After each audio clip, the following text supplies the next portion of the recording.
Hey guys, how's it going? Today I'm going to be trying to troubleshoot an E05 code that's showing up on my MiniMax NT heater.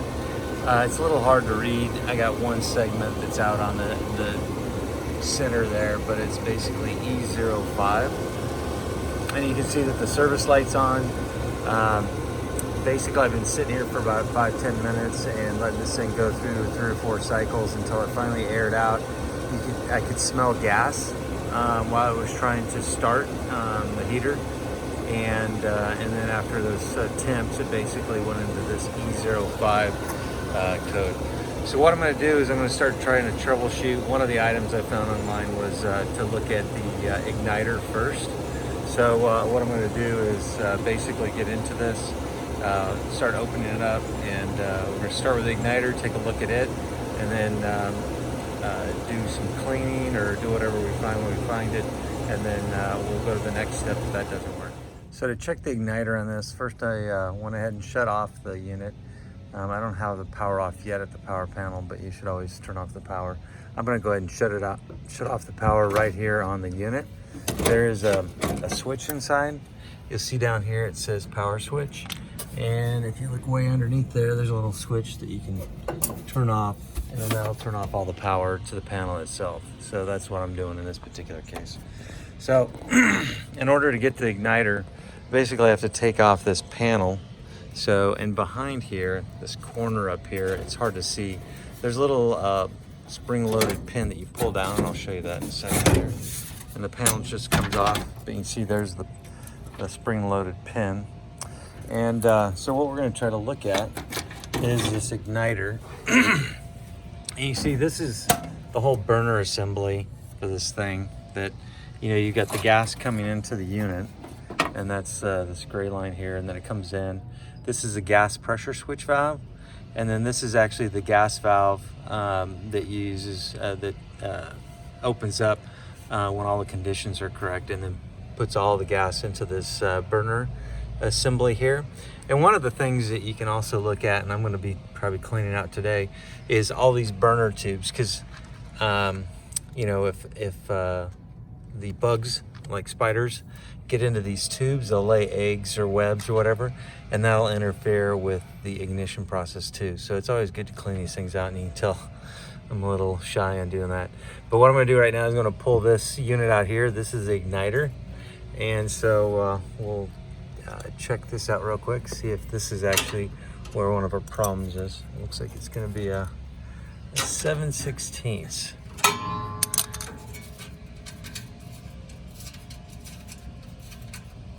Just take these nuts off here, and this is, I'm sure, similar to an igniter that you'd find on your stove. Oh wow, look at that. Looks like I might have an igniter problem. Huh. Well, I guess I found the problem rather quickly. So, yeah, you can see how normally this unit, it should not have these balls of metal on here. This whole unit will get red hot, and this is actually what ignites it. It looks like it's actually got a broken segment right here. And so what I'll be doing is ordering a new part, and then I'll show you guys how to install that, which you can see is fairly simple, and hopefully that will resolve the issue. All right. So I went in to order the new igniter for the MiniMax heater, and I noticed that if you look at the part number that's on the current one, it's 472455, and it's made by Norton. And I looked that up, and it apparently is like an obsolete number. So the associated part came in at 471696, and this was from In the Swim, and $74 is about the best I found. But you can see from the photo, it looks pretty much the same. So I'll be waiting on that. Meanwhile, while I'm waiting, I'm going to go ahead and clean out these burner tubes, because these are the tubes that can end up being like little houses for like cobwebs, like you can see right here. And a lot of times the gas will not punch through those. I've probably been pretty lucky starting enough to where they haven't gotten jammed up, but I'm gonna go ahead and clean that out. You can see there's a lot of dust in here and everything. So I'm gonna vacuum this all out with my vacuum cleaner, and then I'm gonna give it a shot trying to clean the burners themselves. I made up this Swiffer.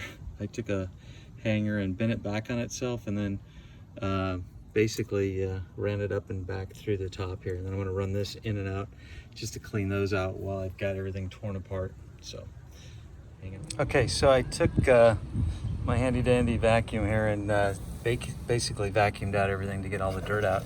And then I took this Swiffer that I attached to the end of this hanger and looped it back, and realizing that that was pretty critical because it's a little tight, but it actually got a lot of dirt out of the burner tubes. I went through each one and shoved this in and out. Basically, I just took it, and you can see where the port is in there, and just shoved it down, and it slides to the back of it, and you just push it in the hole, push it all the way till you hit it, click in the back, and then pull it out. And then you just got to make sure that none of this here gets hung up, because obviously that'll be a problem. So, you know, it worked for me. You can obviously possibly use probably half that size, but you can see how much dirt it actually got out of the burners, and it was pulling out all kinds of like black little specks. So I'm gonna go ahead and vacuum all that out afterwards, and then probably use the blower attachment on this just to blow any dust out of it as well. So I finally received the new igniter part, so I just got it in the mail today. I was glad to see that it was actually from Pentair, so I know it's an OEM part. So we'll just open this thing up real quick.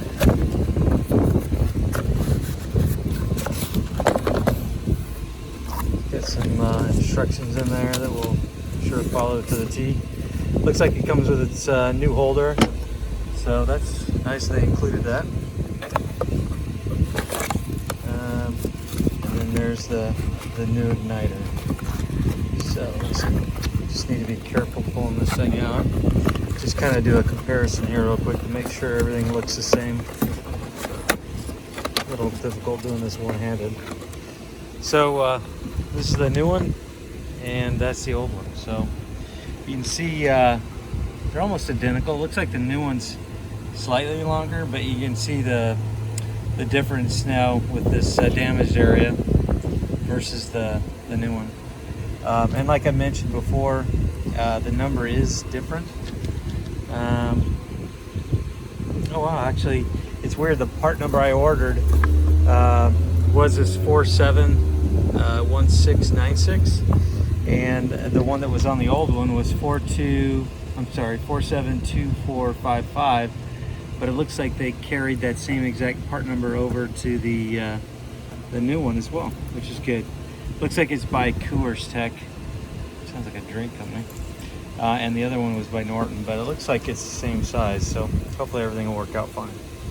So we'll get to putting this back in. So basically, this thing just slides in from the back, and obviously you have to make sure you get it in the right orientation here. Slides in, and then it hits that little bump in the back there. And then we'll just put this right back where it came from. And we took it out. It had this backer plate that had this fiber insulation and these two screws. So let me set this down real quick.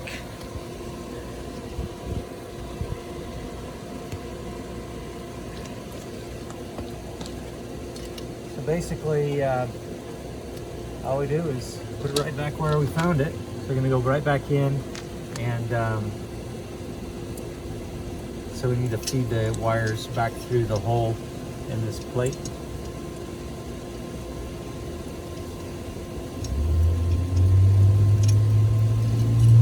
And then slide this in. Cover that up.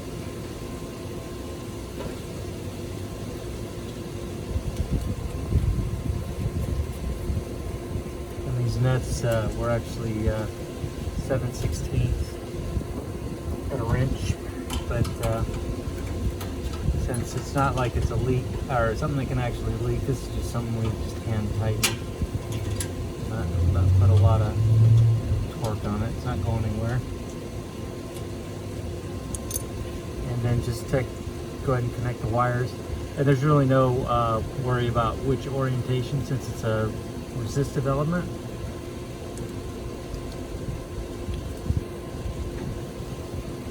And so now what we'll do is, right now the pump has been on. What I'm going to do is go ahead and turn on the spa so we can get the heat going. So I'll get that going, and then we'll see if this resolves our code problem.